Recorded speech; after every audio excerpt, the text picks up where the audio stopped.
Assalomu alaykum, hurmatli tinglovchilar. Bugun biz sizlar bilan bolalar psixologiyasi muammolarining o'rganilishi Lev Semyonovich Vygotskyning madaniy-tarixiy konsepsiyasi mavzusi bo'yicha suhbatlashamiz. Mavzumiz 3 ta rejadan iborat. Birinchi rejamiz bolalar psixologiyasi muammolarining o'rganilishi, ikkinchi rejamiz Lev Semyonovich Vygotskyning madaniy-tarixiy konsepsiyasi, uchinchi rejamiz bola psixotaraqiyotining qonuniyatlarini o'rganilishi. Lev Semyonovich Vygotskyning tarixiy madaniy konsepsiyasi. Vygotsky eng mashhur rus psixologi va faylasuflaridan biridir. Olim o'z ilmiy qarashlarida ilgari surgan ko'plab g'oyalar bevosita bolalarning psixik taraqqiyotiga oiddir. Lev Semyonovich Vygotskyning oliy psixik funksiyalar shakllanishi haqidagi qonuni bolalar tarbiyasi va ta'limining amalga oshirilishida katta ahamiyatga ega. Psixolog ilmiy qiziqishlarning markazida bolaning ijtimoiy madaniy taraqqiyoti masalasi turadi. Vygotsky Lev Semyonovich taniqli olim, mutafakkir, jahon psixologiyasida mashhur, taniqli rus psixologi, o'qituvchi, neyrolingvist, ixtirochi, eksperimentator, mutafakkir, nazariyotchi, adabiyotshunos, Moskvadagi eksperimental psixologiya instituti professori, jahon psixologiya fanining klassikasi, madaniy va tarixiy fanlarning yaratuvchisi. Vygotsky odamlarning xulq-atvori va psixikasi rivojlanishining madaniy-tarixiy nazariyasini ishlab chiqdi. Ularda psixogenetik rivojlanish jarayonini ko'rib chiqib, odamlarning faoliyati va shaxsiyatining ijtimoiy va tarixiy tabiatini aql-zakovatga aylantirdi. Nazariya tamoyiliga qadar kishilar ruhiyatining rivojlanishi tarixan rivojlangan madaniyatda qo'zg'ovchi va qat'iy xarakterga ega bo'lgan madaniyat va mahsulot, ijtimoiy hayot odamlarning qo'llab-quvvatlovchi shaxsiyati va xulq-atvorining madaniy rivojlanishi muammosini shakllantirish bizni allaqachon ijtimoiy rivojlanish darajasiga olib keladi. Madaniy-tarixiy konsepsiyaning mohiyatini quyidagicha ko'rib chiqish mumkin. Hozirgi madaniyatli kishilarning xulq-atvori muassasa taraqqiyotining natijasi emas, balki tarixiy taraqqiyotning mahsulidir. Tarixiy taraqqiyot jarayonida xalqning o'zgarishi va rivojlanishi, odamlar va tabiat kabi o'zgarib rivojlanib bordi. Madaniy-tarixiy nazariyaning asosiy tamoyillari mavjud bo'lib, ular quyidagilar. Odamlarning aqliy rivojlanishining asosiy ijtimoiy vaziyat va hayotning o'zgarishi, odamlarning ruhiy rivojlanishi, psixologik yangi g'oyalarning shakllanishi, aql, zakovat va his-tuyg'ulari, ichki hayratning rivojlanishi. Uning madaniy-tarixiy nazariyasiga ko'ra, odamlar va hayvonlarning asosiy farqi ularning xulq-atvori va rivojlanishining ijtimoiy-madaniy omillar bilan bog'liqligidadir. Insonning aqliy funksiyalarining ikki turi mavjud: tabiiy, organik va yuqori ijtimoiy-madaniy.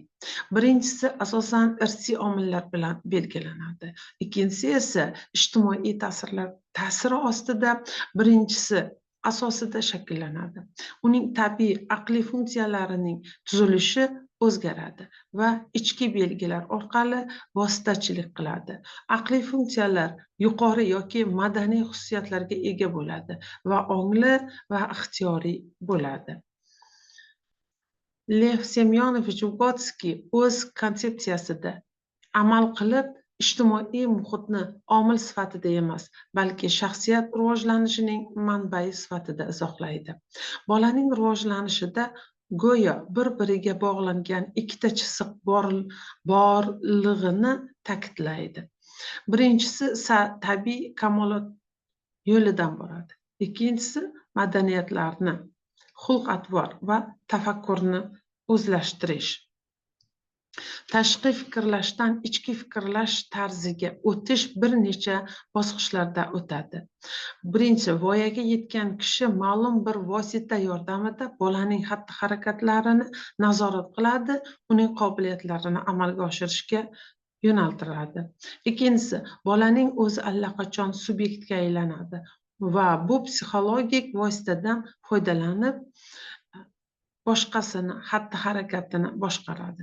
Uchinchisi, bola o'zini obyekt sifatida, boshqalarning u esa ularga nisbatan qo'llanadigan xatti-harakatlarini nazorat qilish usullarini qo'llay boshlaydi.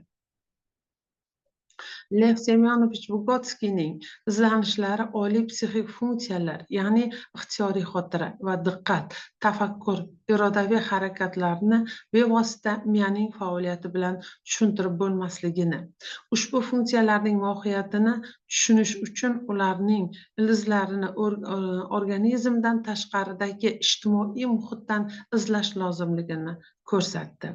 Aynan Vygotskyning ilmiy qarashlari ijtimoiy muhit ahamiyatini aniqlashtirishda muhim poydevor bo'lib xizmat qildi. Vygotskyning fikricha, muhit oliy psixik funksiyalarning taraqqiyot manbaidir. Muhitning taraqqiyotidagi roli yosh o'tishi bilan o'zgarib boradi. Shuning uchun muhitni absolyut emas, nisbiy qabul qilish kerak. Insonda xulq-atvorning tug'ma shakllari mavjud bo'lmaydi.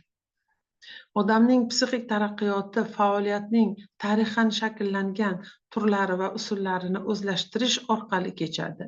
Miyaning morfofiziologik xususiyatlari va muloqot bola taraqqiyoti uchun sharoit sifatida xizmat qiladi. Taraqqiyotning asosiy harakatlantiruvchi kuchi ta'limdir. Obuxovaning fikricha, Vygotskyning katta xizmati shundaki, u bolalar psixologiyasi faniga tarixiylik tamoyilini kiritgan. Ushbu tamoyilga ko'ra, psixik hodisalar harakatdagi narsa sifatida o'rganilishi lozim.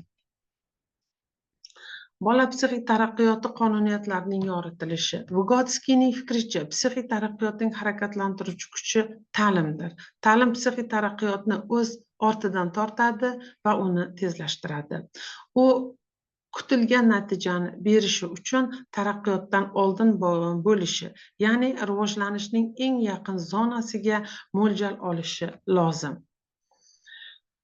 Vygotsky o'z konsepsiyasida bola psixik taraqqiyotining 4 asosiy qonunini ta'riflab berdi. Ya'ni bola taraqqiyot ritmlarining farqlanish qonuni. Bu qonunga ko'ra bolaning rivojlanishi o'z sur'atlariga ega. Bu sur'atlar vaqt ritmiga to'g'ri kelmaydi.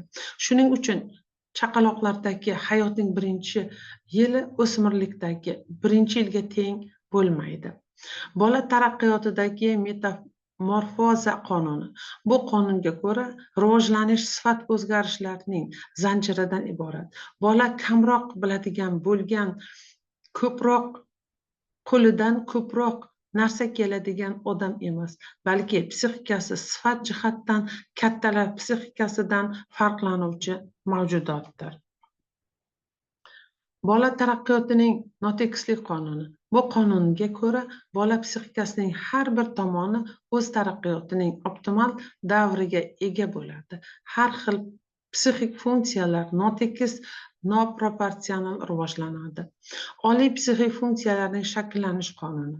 Bu qonunga ko'ra har qanday oliy psixik funksiyalar avval bolaning atrofdagilar bilan bo'lgan munosabatida namoyon bo'ladi, keyinchalik u individual sohaga ko'chadi. Shuningdek, Lev Semyonovich Vygotskyning ta'kidlashicha, bola taraqqiyotida barqaror davrlar, inqiroz davrlar bilan almashadi. Inqirozlar 2 yosh davri tutashgan joyda bola psixikasi va xulq-atvoridagi eski xususiyatlarning yo'qolib, yangilari shakllanish davriga ro'y beradi. E'tiboringiz uchun rahmat.